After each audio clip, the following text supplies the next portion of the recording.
आज हम बात करेंगे कि जब आप बाहर जाते हो तो आपको डर क्यों लगता है, आपको लोगों से बात करने में डर क्यों लगता है। उसके रीजंस ये होते हैं कि जब बच्चे बाहर जाते हैं, कुछ नया सीखते हैं, कहीं रिश्तेदार के घर जाते हैं तो उनसे पहला क्वेश्चन यही पूछा जाता है कि आपकी कितनी परसेंटेज बनी है, आप लाइफ में क्या करना चाहते हो, आप ये बन जाओ, आप वो बन जाओ। उस बच्चे से ये नहीं पूछा जाता है कि आप ठीक हो, आपकी हेल्थ अच्छी है, ये नहीं है। तो ये क्वेश्चन यहाँ होना चाहिए, उसकी जगह दूसरे क्वेश्चंस होते हैं कि जैसे तो दूसरे लोगों को उस बच्चे से ज़्यादा टेंशन ये रहती है कि इसका करियर ठीक होना चाहिए, ये कुछ बन जाए लाइफ में।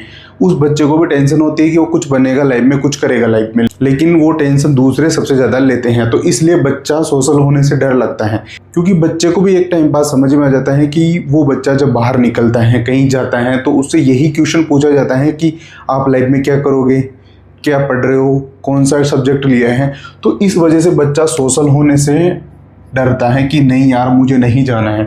अभी कुछ पेरेंट्स की ये भी प्रॉब्लम है कि हमारा बच्चा किसी से बात नहीं करता है, उसको बाहर जाने से डर लगता है, उसको सिर्फ मोबाइल फ़ोन चलाना है, वो घर पे रहना चाहता है, वो किसी से बात नहीं करना चाहता है। वो इसलिए नहीं करना चाहता है कि इस सोसाइटी ने ऐसा एक सिनेरियो ऐसा क्रिएट कर दिया है जिसकी वजह से बच्चे को डर लगता है कि यार वहाँ जाएंगे तो वो यही क्वेश्चन पूछेंगे कि यार तू लाइफ में क्या कर रहा है, तेरी कितनी परसेंटेज बनी थी।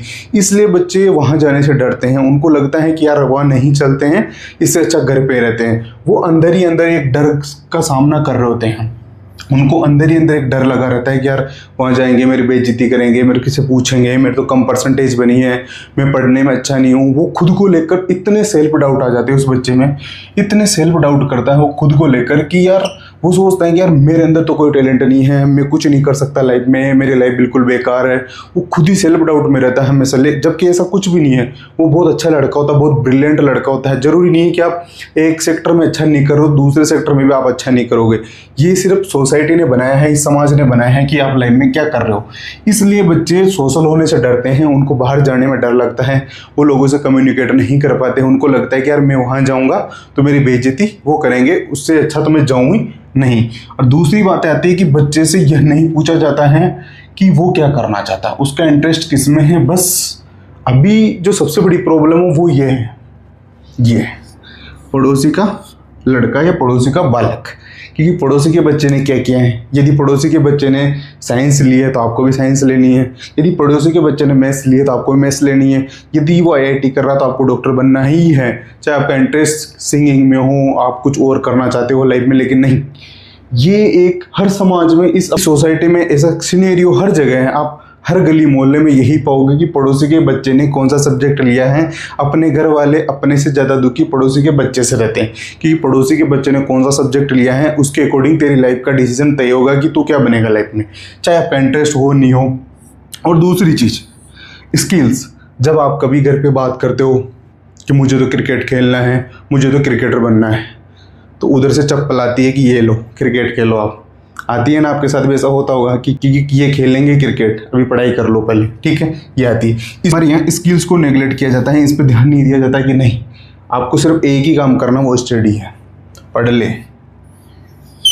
कोई भी बात करता है सिंगिंग करूँगा, पढ़ ले, क्रिकेटर बनूंगा, पहले पढ़ ले। ये एक अच्छी चीज़ है कि पढ़ना चाहिए, लेकिन पढ़ाई को लेकर इतने पागल नहीं होने चाहिए कि वो बच्चा ही सुसाइड कर ले। उस पर इतना प्रेशर नहीं बनाना है कि नहीं तेरे को डॉक्टर बनना ही है, तेरे को नीट एग्ज़ाम क्वालिफाई ही करना है, यदि तूने नीट एग्ज़ाम क्वालिफाई नहीं करा तो तुझे मरना ही ऑप्शन लगे। उस बच्चे को ये फील हो जाता है। उस बच्चे को ये फील क्यों होता है? क्योंकि उस बच्चे पे प्रेशर इतना होता है कि उसको पता है कि यदि मेरा एग्ज़ाम क्वालिफाई नहीं हुआ तो मेरे पास कोई और ऑप्शन नहीं है, मैं लोगों को फेस नहीं कर पाऊंगा, अपने घर वालों को क्या मुंह दिखाऊंगा, वो पड़ोसी को क्या मुंह दिखाएंगे। ये सबसे बड़ा रीज़न होता है। इसलिए कहा जाता है कि जब कोई लड़का सुसाइड करता है तो उसमें किसी दूसरे का हाथ नहीं होता, अपने का ही हाथ होता है। जब बच्चा कुछ भी करे लाइफ में, वो आपका ही बच्चा रहेगा। वो डॉक्टर बने नहीं बने उससे कोई फ़र्क नहीं पड़ता, लेकिन आपको इन सब चीज़ों को भी एक महत्व देना होगा कि और भी चीज़ें लाइफ में होती है। उस बच्चों को ये समझाना होगा कि लाइफ में और भी बहुत कुछ करने को होता है, इसकी यही ज़िंदगी नहीं होता है कि आप एक सेक्टर में कूद गए कि नहीं यही करना है, मुझे तो नीट ही करनी है, इसके अलावा मेरे लाइफ में कोई उद्देश्य नहीं है, इसके बाद मुझे मरना है। ये ऐसा सिनेरियो क्रिएट नहीं करना है। बहुत सारी चीज़ें हैं जो आप कर सकते हो लाइफ में, बहुत सारी चीज़ें जिसमें आप और भी अच्छा कर सकते हो। ये गलती नहीं करनी है। बच्चों को ये समझाना है कि वो एक अच्छे इंसान बने, अच्छी पढ़ाई करें, सब सेक्टर के बारे में जाने, सारी फील्ड के बारे में उनको नॉलेज होनी चाहिए कि बेटा ये नहीं तो ये कर लेना है, ये नहीं तो ये कर लेना है। बहुत सारे ऑप्शन होने चाहिए। प्लान ए ही नहीं होना चाहिए, plan A B C D Z तक प्लान होने चाहिए। ये एक लाइफ होती है। यदि प्लान ए कैंसिल हो जाता तो प्लान बी कैंसिल तो प्लान सी। यही ज़िंदगी होती है। इसमें यह नहीं होता कि प्लान ए कैंसिल हो गया तो मरना ही वो एक उद्देश्य होता है। कोई वैकेंसी 1000 वैकेंसी आती है, अब 10 लाख बच्चे फॉर्म पढ़ते हैं तो 10 लाख तो सिलेक्ट होंगे ही नहीं, 1000 ही सिलेक्ट होंगे, तो बाकी को मरना नहीं है। उसके लिए बहुत सारी चीज़ें हैं दुनिया में करने को, एक ही चीज़ नहीं होती है। तो आपको फोकस क्या करना है, अपने पे फोकस करना है कि यार मैं वैल्यूएबल इंसान हूँ इस दुनिया में, मैं कुछ और कर लूँगा, कुछ बहुत अच्छा करूँगा, उससे भी बहुत अच्छा करूँगा, लेकिन मरूंगा नहीं। लाइफ में मरना कोई उद्देश्य नहीं होता। तो इस समाज को, सोसाइटी को फेस करना है। आप फेल हो ना तब भी कहो कि मैं फेल हो गया, आप पास हो तब भी कहो कि मैं पास हो गया। आपको फेस करना है। आप ये फेस नहीं कर पाते कि यार मैं फेल हो जाऊंगा तो मैं क्या बोलूँगा, आप बोलो कि मैं फेल हो गया, पास हो गए तो मैं पास हो गया। ये बोलने की हिम्मत जिस दिन आ जाएगी ना, उस दिन आपके दिमाग में ये थॉट्स कभी नहीं आएगा।